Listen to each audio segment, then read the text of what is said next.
kementerian itu ditarget 31 per debitur. Nah, waktu tahun lalu saya sudah mencapai 134 debitur dengan nilai 2,18 miliar lah waktu itu.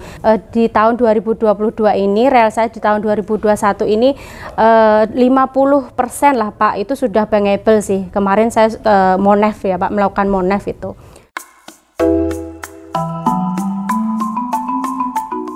Keluarga besar saya begitu bangga melihat saya menjadi tenaga pendamping usaha kelautan dan perikanan. Begitu juga suami, yang tiada henti mensupport semua kegiatan saya karena menurutnya bermanfaat dan berdampak bagi orang lain. Dibesarkan di daerah pesisir pantai utara Jawa, saya ibarat menemukan jodoh ketika tahun 2021 lalu dipercaya Kementerian Kelautan dan Perikanan untuk mendampingi para pelaku usaha yang tersebar di Pati hingga Rembang. Terutama dalam hal literasi dan manajemen keuangan. Sejak saat itu, setiap hari saya memulai aktivitas dengan berbincang bersama para pedagang ikan di pasar, sebelum melanjutkan kunjungan ke UMKM kelompok pengolah dan pemasaran ikan.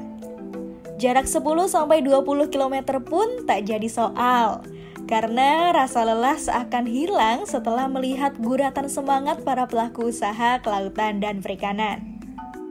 Assalamualaikum warahmatullahi wabarakatuh. Perkenalkan, nama saya Irma Haryaningsih, biasa dipanggil dengan Irma. Seharian saya ini sebagai tenaga pendamping usaha di kelautan dan perikanan. Saya sudah menjalani TPUKP ini selama 2 tahun berjalan ini. Alasan utama saya menjadi ikut program TPUKP ini, saya kan orang Pati, Kabupaten Pati, dan asli dari Kabupaten Pati ini sendiri. Kita tahu bahwa sektor kelautan dan perikanan di Kabupaten Pati ini sangat berpotensial, entah itu baik dari nelayan, budidaya maupun pengolahan. Nah, salah satu alasan saya yaitu adalah ingin memajukan dan ingin mengembangkan sektor kelautan dan perikanan di kabupaten saya sendiri. Meski berpengalaman di dunia perbankan, mengedukasi para pelaku UMKM memberikan tantangan tersendiri bagi saya. Karenanya, memahami karakter orang menjadi kunci sebelum akhirnya mendampingi mereka untuk bisa mengakses permodalan. Aktivitas saya sehari-hari yaitu pagi memang saya itu posisi saya di sini memang sudah berkeluarga Pak. Saya mempunyai seorang suami, di mana suami saya itu memang support saya di pendamping usaha ini, karena yang menyarankan memang itu salah satunya adalah suami saya. Gitu.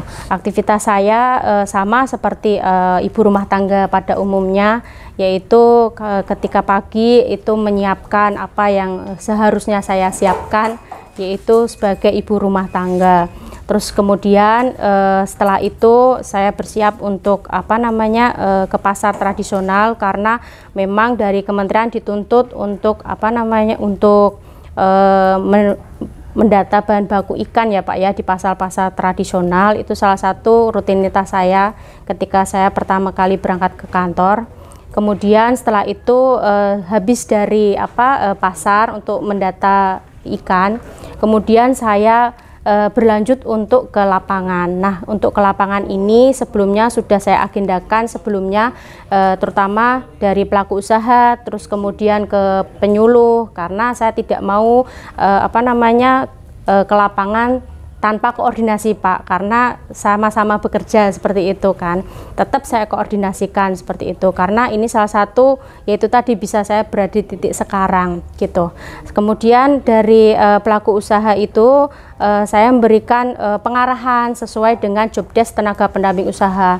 Nah, di mana saya memberikan pengarahan sosialisasi tentang apa itu kewirausahaan yang baik dan benar itu seperti apa. Salah satunya adalah manajemen keuangan itu seperti apa.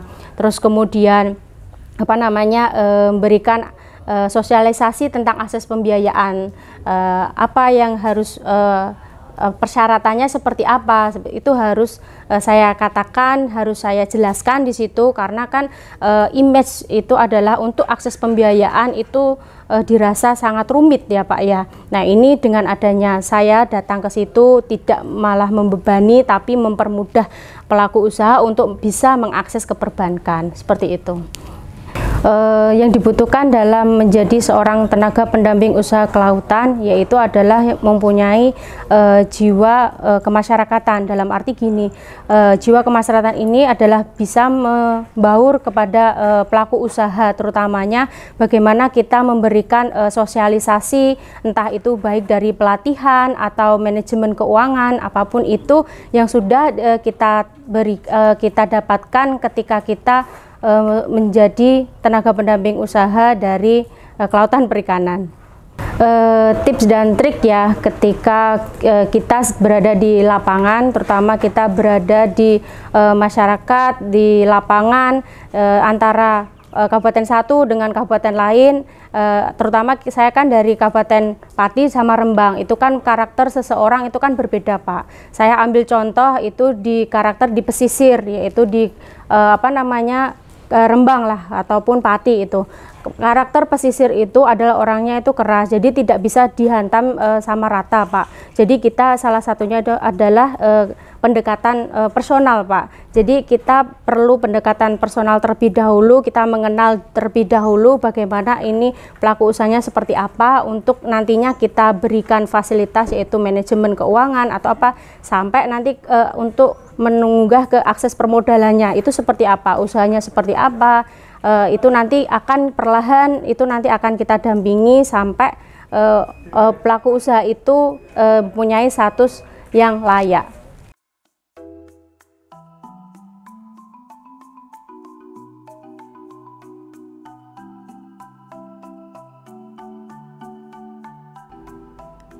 Seiring seringnya di lapangan, saya merasa kepedulian saya terhadap pelaku usaha kelautan dan perikanan semakin terasa.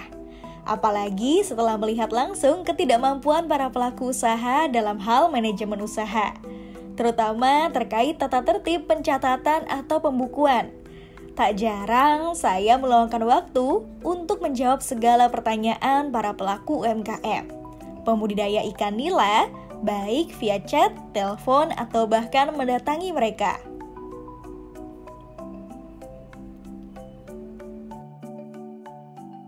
Itu kita tahu ya Pak, bahwa untuk akses permodalan di perbankan itu kan terkenal sulit ya Pak, apalagi ini kita setelah mengalami yaitu pandemi. Ini kan ibarat kasus global ya Pak, nggak cuma di negara kita, melainkan di luar pun juga sama.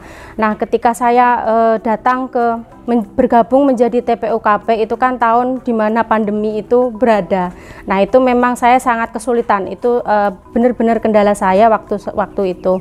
Nah bagaimana cara mengatasinya, bagaimana cara dengan target yang sudah ditentukan dari KKP, bagaimana saya bisa mencapai target tersebut, yaitu salah satunya yaitu saya memberikan sosialisasi Pak, ikut sosialisasi terhadap penyuluh, sosialisasi terhadap dinas, bagaimana terus menyeimbangkan tentang Pokja yang sudah dibentuk dari provinsi. Saya ikut di situ, dari situ lambat laut kita ikut dalam kegiatan di situ Pak. Nah dari situ saya memberikan sosialisasi spesifik.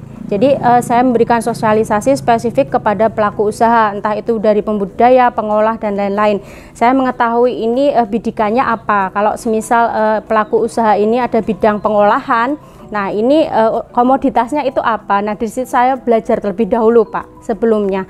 Nah kemudian apa yang untuk bisa akses ke permodalannya, yaitu adalah analisis kelayakan usahanya bagaimana, manajemen keuangannya itu seperti apa. Nah itu tugas dari TPU itu sendiri, yaitu adalah mendampingi pelaku usaha untuk akses permodalan baik pra maupun setelah pasca, sampai kemudian kita melakukan Monef seperti itu.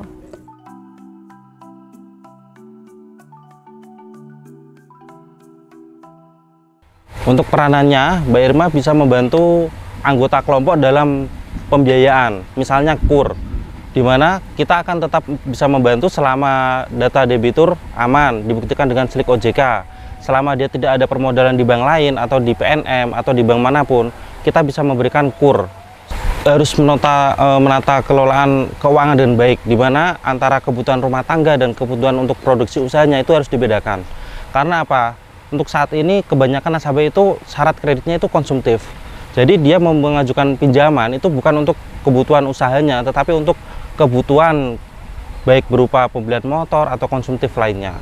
Keberadaan Kampung Nila Salin di Kabupaten Pati juga memotivasi saya agar para pembudidaya bisa mendapatkan hasil maksimal sekaligus mempopulerkan kampung halaman.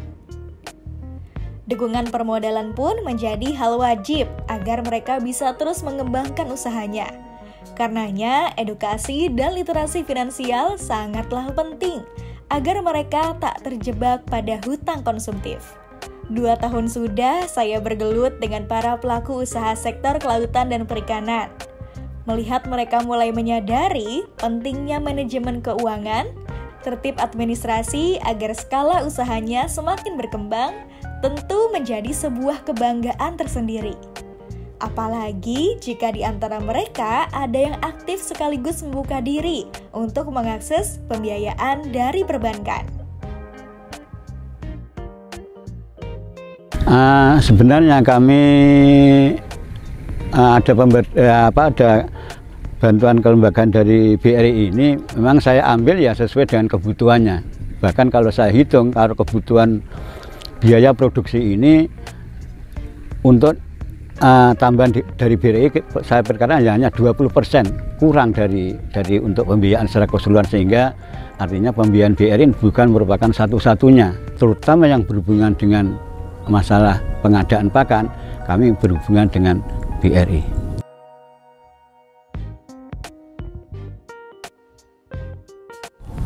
Kita persiapan lahan, terus tebar, terus pakan, dan sampai pasca panen itu kita kan memerlukan modal yang harus kita persiapkan sedini mungkin sehingga nanti dalam perjalanannya berbudidaya itu tidak menjadi hambatan. Di dalam berbudidaya nila salin itu sebagian besar hampir 70-80% itu pakan ya. Jadi pakan itu merupakan sumber dana yang terbesar, di mana kita bisa mencari pakan itu kalau nggak istilahnya ada penyuplai dana-dana misalnya dari BRI atau dari lain-lainnya, itu sangat dibutuhkan daripada petani itu ya. Jadi kami merasa sangat dibantu lah seperti itu. Karena apa? Sebagian besar modal itu dari pakan, dan pakan itu ya harus beli. Nah, makanya kita perlu permodalan itu untuk kelancaran usaha kami.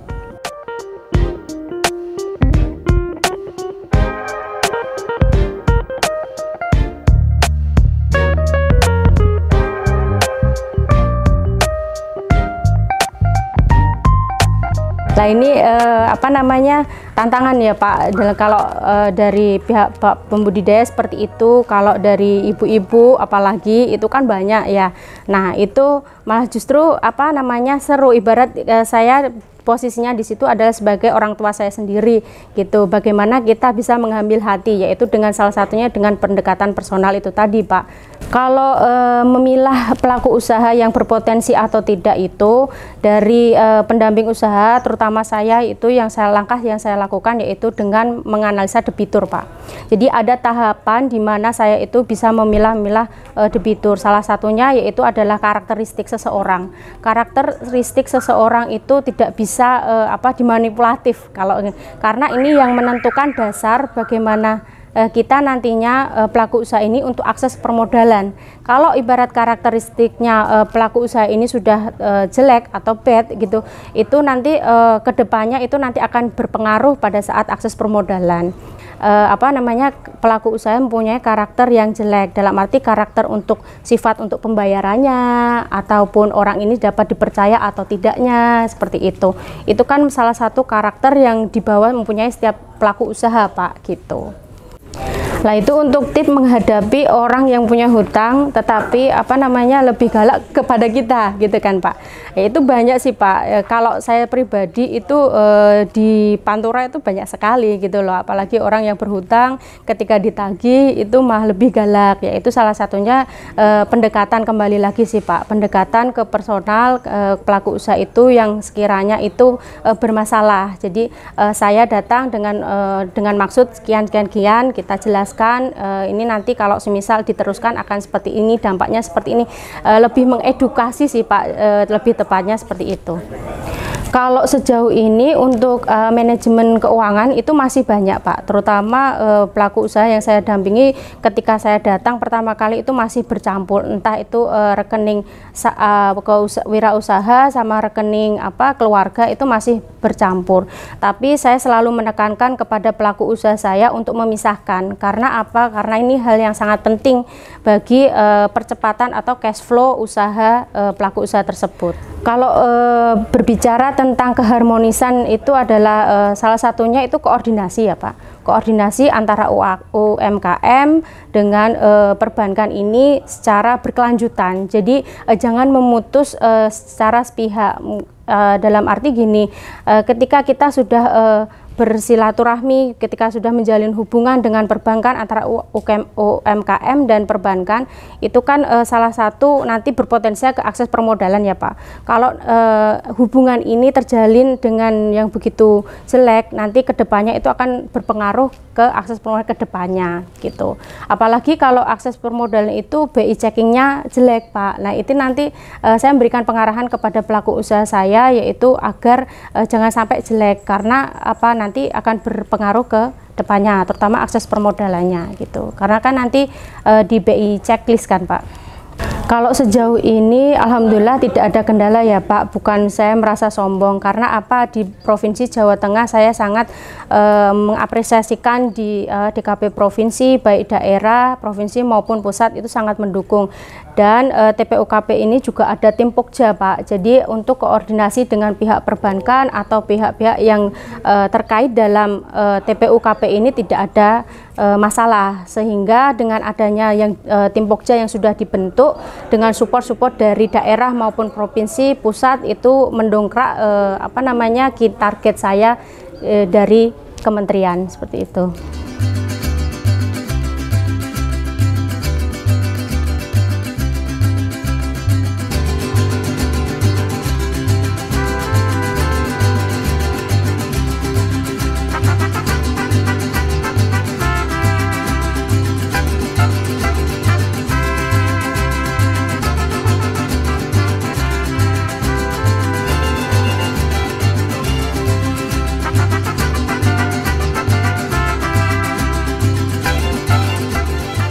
Terima kasih, kita dialokasikan Mbak Irma ini sebagai tenaga pendamping, sangat menunjang dan mendukung daripada aktivitas dari para pembudidaya ikan yang ada di Kampung Nila Salin ini. Bahwasanya terutama di dalam pembinaan manajemen, terutama di dalam pembinaan permodalan begitu, sehingga dari teman-teman pembudidaya ini sangat responsif terhadap pembinaan yang dilakukan oleh Bu Irma. Dalam hal ini dinas dalam mensupport Mbak Irma, apalagi Mbak Irma ini merupakan tenaga pendamping yang sangat potensial ya, sangat potensial, sehingga kami sangat mendukung sekali di dalam hal pembinaan di lapangan, terutama setiap ada kegiatan kami informasikan juga kepada Mbak Irma, dan demikian juga untuk Mbak Irma selama ada kegiatan selalu menginformasikan kepada kita di dinas, sehingga kita juga saling support Pak, ini saling support antara pembinaan yang dilakukan oleh Mbak Irma dengan dinas, juga dengan penyuluh maupun PPB yang ada di wilayah kerjanya. Kebetulan di dinas itu kan tenaganya sangat terbatas ya, terutama tenaga teknis juga ya, apalagi pendamping itu memang sangat kita butuhkan, terutama di dalam aktivitas di Kampung Nila Salin ini. Sehingga harapan kami dengan adanya makin banyaknya pendamping yang ada, tidak hanya PPL maupun PPB yang ada, tetapi ada pendamping-pendamping terutama di dalam pengembangan UMKM ini.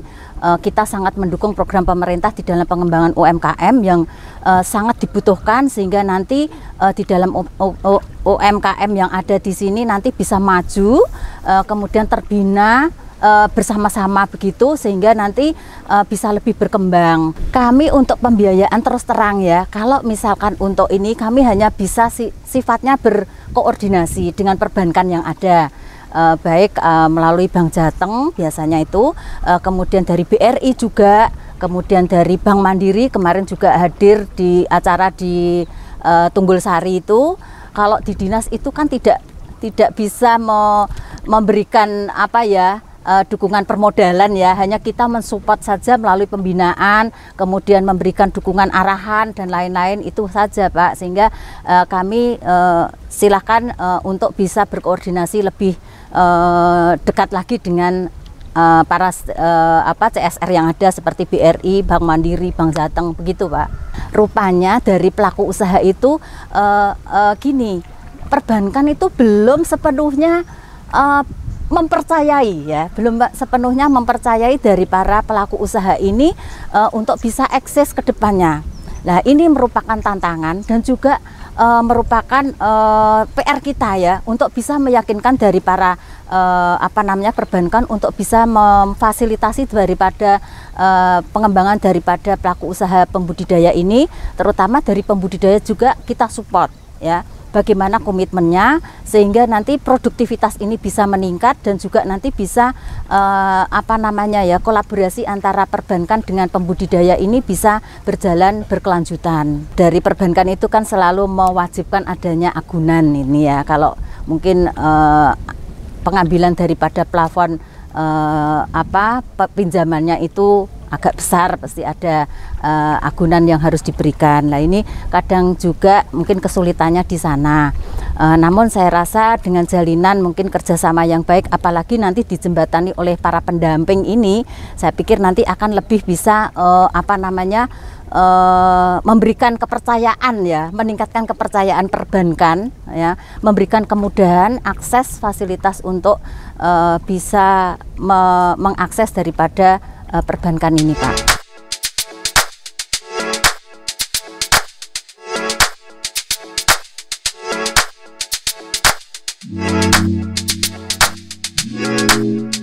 Kalau kendala itu ada dua sudut pandang ya Pak. Kalau pembiayaan ini dari UMKM juga ada, dari perbankan juga ada.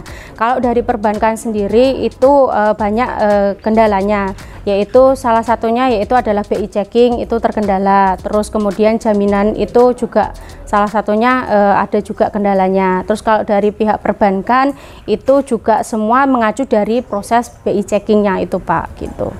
Baik, kalau dari target tenaga pendamping usaha tahun 2021 itu kan ada dua target ya Pak ya, yaitu pembinaan dan realisasi, di mana dari Provinsi Jawa Tengah itu untuk pembinaan itu ditarget per tahun itu 58 debitur. Nah, di mana saya waktu itu pada tahun lalu itu untuk pembinaan saya sudah mencapai sekitar 200 lebih itu untuk pembinaan. Kalau realisasi itu dari kementerian itu ditarget 31 per debitur. Nah, waktu tahun lalu saya sudah mencapai 134 debitur dengan nilai 2,18 miliar lah waktu itu. Dan sejauh ini tahun 2021 itu realisasi di tahun 2022 ini, realisasi di tahun 2021 ini 50% lah Pak, itu sudah bankable sih. Kemarin saya monef ya Pak, melakukan monef itu. Terus untuk di tahun 2022 ini satu semester lah katakanlah itu sekitar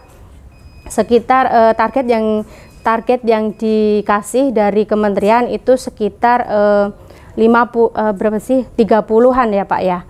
30 itu untuk pembinaan. Nah, itu kemarin sudah mencapai sekitar 200-an Pak waktu itu. Terus untuk realisasi cuma 14 debitur Pak. Nah ini udah 100 lebih lah, katakanlah seperti itu, dengan nominal sekitar 1,4 sekian miliar. Karena di sini saya lebih condong ke UMKM mikro, karena kalau tahun lalu kan memang dari berbagai sumber ya akses pembiayaan. Kalau ini saya menekankan mungkin dari berbagai macam, yaitu salah satunya adalah mikro. Saya mau mengangkat ultra mikro Pak, mikro dan ultra mikro seperti itu. Kalau komentar saya Pak ya, jujur dari hati saya, yaitu saya merasa bangga Pak. Mungkin bangganya dalam arti semua ini juga karena pengaruh dari UMKM yang saya bina. Saya tidak bisa merasa ini karena hasil saya pribadi, tidak, karena saya merasa di titik ini banyak support yang sudah saya dapatkan, baik dari dinas, dari provinsi, pusat, bahkan UMKM yang ada saat ini yang sudah saya bina itu sangat-sangat mendukung ketika saya berada di titik ini sih Pak. Harapan saya untuk kedepannya yaitu untuk para UMKM tetap berkembang, maju untuk tetap berinovasi dalam mengembangkan potensi di sektor kelautan dan perikanan. Untuk perbankan sendiri, harapan saya tetap menjadi mitra kerja terutama di sektor kelautan dan perikanan untuk kedepannya lebih baik lagi seperti itu. Kalau harapan saya untuk kedepannya semoga tenaga pendamping usaha ini bisa bisa terus berlanjut program-programnya, tidak di tahun kemarin, sekarang maupun tahun depan, bisa berlanjut untuk kedepannya seperti itu sih Pak. Sehingga TPU ini nanti bisa menjadi tonggak bagaimana sektor kelautan dan perikanan ini menjadi maju untuk kedepannya.